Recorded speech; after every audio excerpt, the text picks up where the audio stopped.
Does the president still believe that Israel's actions have been proportionate?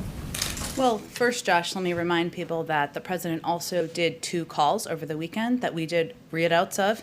And in those calls, he stressed the need for Hamas to cease firing rockets into Israel and affirmed, again, Israel's right to defend itself against terrorist attacks. As I would note from the reports, there have been more than 3,000 rockets that have been shot from Hamas into Israel over the last several days. He also expressed his concern that this current period of conflict has tragically claimed the lives of Israeli and Palestinian civilians, including children, and he raised concerns about the safety of journalists, including those who had to leave the building where the Associated Press was based, and reinforced the need to ensure their protection. So how we are looking at this from our standpoint is that our focus, our goal, every single action we take, every statement we make is with the objective of reducing the violence and bringing an end to the conflict on the ground. There are times in diplomacy where we'll need to keep those conversations quieter, where we won't read out every component of it.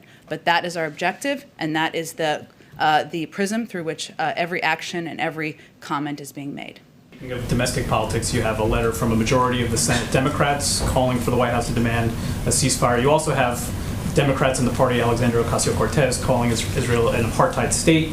Senator Bernie Sanders is saying that potentially this should lead the U.S. to reevaluate foreign assistance. What's the White House's message to those in the president's party on this? I will say our message is sometimes you have to step back from politics for a moment. It's not easy to do. And we recognize and agree that watching the lives lost of these Palestinian children, of these families, the fear you see in the eyes of the Israeli people, it is heartbreaking. We want to bring an end to the violence. We want to de-escalate the situation on the ground.